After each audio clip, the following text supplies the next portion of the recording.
Olá, sou Paulo Eduardo e nós estamos chegando para mais um estudo aqui no canal Minuto Missionário. Nós estamos estudando a Bíblia versículo por versículo, observando o contexto, trazendo lições para as nossas vidas. E eu te convido a me acompanhar em mais um estudo. Nós estamos falando sobre Epafrodito.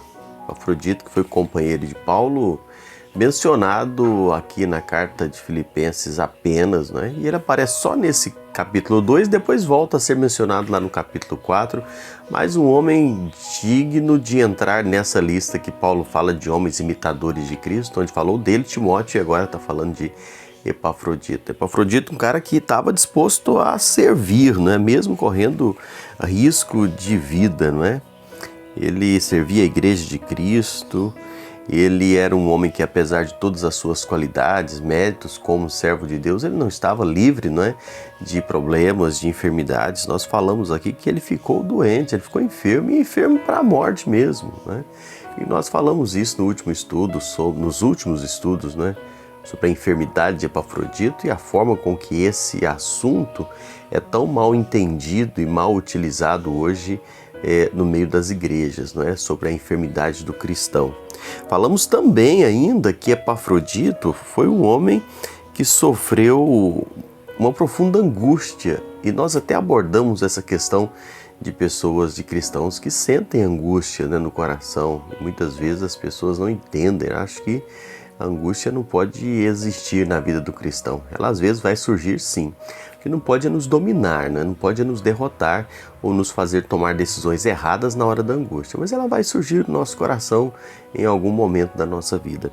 Agora, seguindo o texto aqui do capítulo 2 de Filipenses, a gente observa que Epafrodito, apesar de todas essas coisas, ele foi curado por Deus, não é? Ele sofreu uma intervenção de Deus, ele recebeu a cura. No versículo 27, a gente lê assim, Filipenses 2: com efeito adoeceu mortalmente, Deus, porém, se compadeceu dele, não somente dele, mas também de mim, para que eu não tivesse tristeza sobre tristeza. A cura de Epafrodito foi um ato de inteira misericórdia de Deus para com a vida de Epafrodito. Aqui não tem nenhuma palavra de Paulo acerca da fé de Epafrodito que fez com que ele fosse curado. Não foi a fé grande, eu vou usar essa expressão, né? A grande fé de Epafrodito que fez com que ele fosse curado. Mas simplesmente o apóstolo afirma que Deus teve misericórdia de Epafrodito. Não teve nada a ver com Epafrodito. Foi a misericórdia de Deus. Sempre, meus amados, em última instância, toda cura é divina.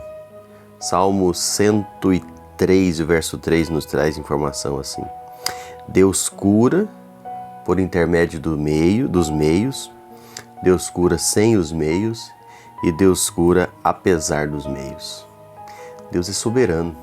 Deus faz porque faz, quando quer fazer e do jeito que Ele quer fazer. A nossa visão da soberania de Deus, ela precisa estar presente.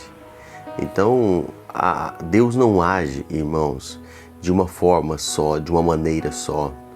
A forma de Deus agir não é de um jeito específico. As pessoas querem colocar o caminho que Deus deve percorrer. Deus é soberano. Ele age, como eu disse, ele age por intermédio dos meios. Deus age, não é, sem os meios, e Deus age apesar dos meios. E assim nós vemos a manifestação de Deus, a intervenção de Deus em todas as circunstâncias. Deus curou Epafrodito por amor a ele, por amor a Paulo, por amor à igreja de Filipos. Capítulo 2, no versículo 27 e 28, nós lemos isso. Então, lembremos de uma coisa: Deus ainda tem poder de curar.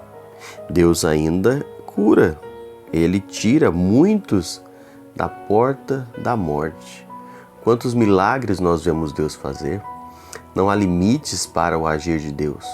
Não há limites para os milagres de Deus. E isso nós precisamos ter no nosso coração de forma muito clara. Quantas pessoas se desesperam, sabe? Entram em pânico, porque às vezes acham que Deus não pode fazer. Deus faz. Deus pode curar sim. Deus faz milagres sim. Nós cremos nos milagres do Senhor. Mas Deus faz do jeito dele, na hora dele, de acordo com os planos e propósitos dele. Não tem esse negócio de determinar o que Deus tem que fazer. Não tem esse negócio de obrigar Deus a curar, não é? Se você fizer isso, Deus é obrigado a te curar. Não. Se você está escutando isso, você está sendo enganado ou enganada. Quantas pessoas estão sendo enganados, não é? Enganados por charlatões da fé, que estão usando a Bíblia para ganhar dinheiro, para ludibriar a fé de muitos. Deus, ele faz do jeito que ele quer. Nós vemos o apóstolo Paulo junto com Epafrodito aqui. A gente não vê Paulo fazendo nada para curar Epafrodito. Paulo não está estendendo a mão, Paulo não está fazendo nada para que Epafrodito fosse curado. Falou com Deus. E o Senhor, pela sua misericórdia, curou o Epafrodito, por amor a Paulo, por amor a ele, por amor à igreja, como eu disse. Precisamos nos acautelar. Nós precisamos estar atentos contra esses embusteiros da fé. Esses que estão enganando muitos incautos com falsos milagres, se enriquecem com muitas promessas vazias. Espero que você que me assista não venha a ser enganado ou ludibriado com esses. Esses que muitas vezes têm bons argumentos, muitas vezes têm boa estrutura de rádio, TV, grandes salões e usam tudo que não passa muitas vezes de um processo hipnótico, não é? Para hipnotizar as pessoas, enganar as pessoas e para se tornarem alvo de objeto da fé das pessoas, porque a oração daquele pastor, porque aquela pessoa se botar a mão, aquela pessoa se fizer isso, fizer aquilo. Não, o Senhor Deus, ele é supremo em todas as coisas. Nós somos servos dele, nós pedimos a ele, nós oramos. Quantas pessoas nós oramos que pedem, irmão, ora por mim, eu estou enfermo. Nós oramos juntos, nós clamamos pela misericórdia de Deus. Mas Deus vai atender, não é porque a oração do Paulo é mais poderosa do que a sua, não. Nós nos unimos em oração sobre propósitos, sobre necessidades, sobre enfermidades. E Deus, segundo o seu querer, segundo a sua misericórdia, a sua bondade, ele nos atende. E tudo isso para a glória dele. Deus abençoe a sua vida. Que o exemplo de Epafrodito, a cura de Epafrodito, possa servir de lições para as nossas vidas. Continua crendo. Deus faz milagres, sim. Deus cura, Deus restaura, Deus opera. Deus faz aquilo que parece impossível. Ele faz, segundo o seu querer. Que Deus abençoe a sua vida. Se não é inscrito nesse canal ainda, se inscreva. Nós estamos estudando a Bíblia com muito cuidado, com muito zelo, observando o contexto, sem ficar tirando versículo de contexto, sem querer forçar para encaixar no nosso ponto de vista, mas exatamente o que a Bíblia diz. Todos os dias, 6 horas da manhã, tem estudo novo aqui. Clique aí em inscrever-se, clique nesse sininho que aparece aí. Esse sininho aí, sempre que o vídeo entrar no ar, ele vai dar uma notificação para você. Você vai ser avisado que o vídeo entrou. E deixe seu joinha, faça um comentário e interaja conosco. Mande para alguém, mande aí para alguém que talvez está sendo enganado aí por muitos, ou mesmo alguém que está sem acreditar que Deus vai fazer um milagre, Deus pode fazer. Manda para essa pessoa. Deus abençoe sua vida e te espero no próximo encontro.